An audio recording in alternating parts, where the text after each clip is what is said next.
जिजाऊंचे पुत्र महाराष्ट्राची शान हा हार न मानणारे राज्याचे हितचिंतक जनतेचा राजा म्हणजे छत्रपती शिवाजी महाराज. अरे कोणत्या काळी आपण जनावरांसारखे जीवन जगत होतो. अरे कोणत्या काळी आपण जनावरांसारखे जीवन जगत होतो. अरे आपल्या अन्नधान्यावर तर सोडाच, आपल्या देहावर देखील आपला अधिकार राहिलेला नव्हता. आपल्या देहावर देखील आपला अधिकार राहिलेला नव्हता. अरे इथल्या माणसांना आणि प्राण्यांना तर सोडाच, इथल्या मंदिरातील देव देखील सुरक्षित राहिलेला नव्हता. इथल्या मंदिरातील देव देखील सुरक्षित राहिलेला नव्हता.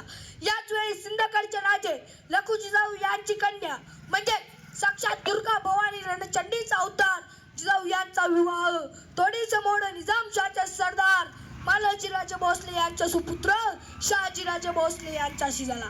यावेळी महाराष्ट्रावर 5 सुलतानी सत्ता राज्य करीत होत्या. यांच्या आपापसात सतत लढाया सुरू असायच्या व यात महाराष्ट्राचे मोठे नुकसान व्हायचे व मराठा सैनिक बेहालून मारले जात होते. अशा वेळी महाराष्ट्राच्या भूमीला हवा होता एक संघार, जगमगता पेट होता अंगार.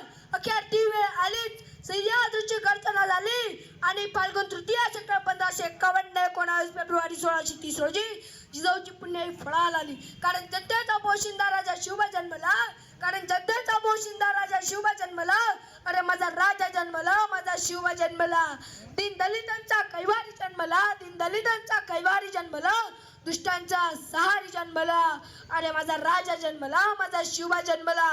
शिवरायांच्या जन्मापासूनच कित्येक वर्षांपासून नंतर रात झडपणाऱ्या महाराष्ट्राच्या माथ्यावर जणू प्रकाशाचे किरण पसरू लागले. शिवराय जिजाऊंच्या संस्काराखाली हळूहळू वाढत होते. जिजाऊंनी शिवरायांना सांगितले, जर कोणी चुकत असेल तर त्याला सत्याची वाट दाखवा आणि जर कोणी नडत असेल तर त्याला मराठ्याची जात दाखवा. अशी शिकवण जिजाऊंकडून लहानपणापासूनच शिवरायांना मिळत गेली. म्हणूनच जिजाऊंनी शिवरायांसमोर आपल्या भोळ्या बाबड्या जनतेला गुलामीकीतून मुक्त करण्याचा उपदेश मांडला. म्हणूनच म्हणावेसे वाटते की थोर तुमचे कर्म जिजाऊ, उपकार कधी न पिटणार, उपकार कधी न पिटणार. चंद्र सूर्य असेपर्यंत नाव तुमचे न मिटणार, नाव तुमचे न मिटणार. अशा या वीर मातेने घडविलेला कसा असेल तो सुपुत्र, कसा असेल तो राजा, कसे असेल ते राज्य आणि कसे असतील ते शिवछत्रपती. अहो शिवछत्रपती म्हणजे मावळ्यांचा मेळ, शिवछत्रपती म्हणजे तलवारीची धार, शिवछत्रपती म्हणजे मनगटातील बळ, शिवछत्रपती म्हणजे छातीवरचा वार, शिवछत्रपती म्हणजे मनामनातील धैर्य, शिवछत्रपती म्हणजे सह्याद्रीचे शौर्य, शिवछत्रपती म्हणजे जिजाऊंचे पुत्र आणि शिवछत्रपती म्हणजे एक माणूस नसून तर एक विचार आहे. माणूस नष्ट होतो पण विचार कधीही नष्ट होत नाही. आणि अशा या विचारांना घडविण्याचे काम केले राजमाता जिजाऊंनी. मातेकडून मिळालेले संस्कार व स्वराज्य स्थापनेची प्रेरणा घेऊन शिवरायांनी आपल्या बांधवांना गुलामगिरीतून मुक्त करण्याचा उपदेश डोळ्यासमोर धरला व त्याप्रमाणे वाटचाल केली.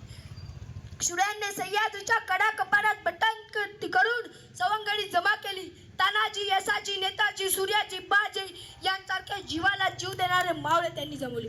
रायरेश्वराच्या साक्षीने स्वराज्य स्थापनेची प्रतिज्ञा घेतली. हर हर महादेव अशी गर्जना समतात घुमली व वयाच्या 16व्या वर्षापासून स्वराज्य स्थापनेचा प्रवास सुरू झाला. भवानी मातेचा लेख तो मराठ्यांचा तो राजा होता. भवानी मातेचा लेख तो हिंदू स्वराज्याचा तो राजा होता.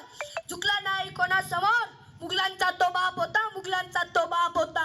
देशात लाट आणली होती भगव्या झेंड्याची, देशात लाट आणली होती भगव्या झेंड्याची. मुहूर्तमेढ देखील रोवली होती स्वराज्याची, मुहूर्तमेढ देखील रोवली होती स्वराज्याची. म्हणूनच म्हणतात जय जिजाऊ, जय शिवराय, जय जिजाऊ, जय शिवराय. शिवरायांनी आपले शौर्य, कल्पकता, संघटन कौशल्य, राज्य धर्म पालन, दाक्षिण्य गेली अनेक सत्य भारत देत बुडालेल्या महाराष्ट्राच्या भूमीला स्वातंत्र्य मिळवून दिले आहे. हातात धरून तलवार छातीत भरल्या पोलाद, हातात धरून तलवार छातीत भरल्या पोलाद.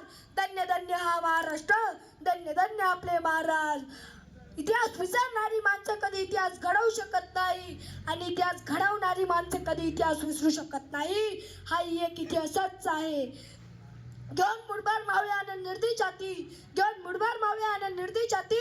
सोडून सारे ऐश्वर्या लल्लास तू या मातीसाठी.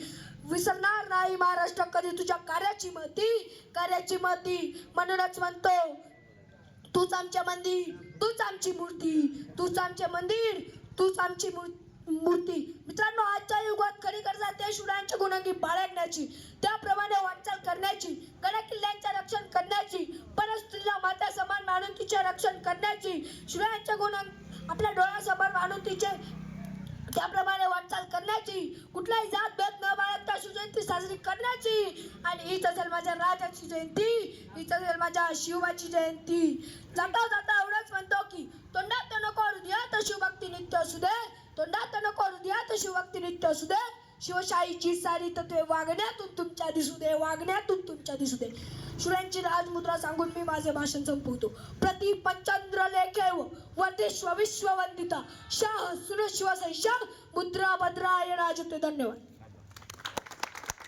धन्यवाद. वेद सोनवणे अतिशय सुंदर वक्तृत्व या ठिकाणी केलं. या वेदला 300 रुपयाचं बक्षीस आहे. वेद इकडे घेऊन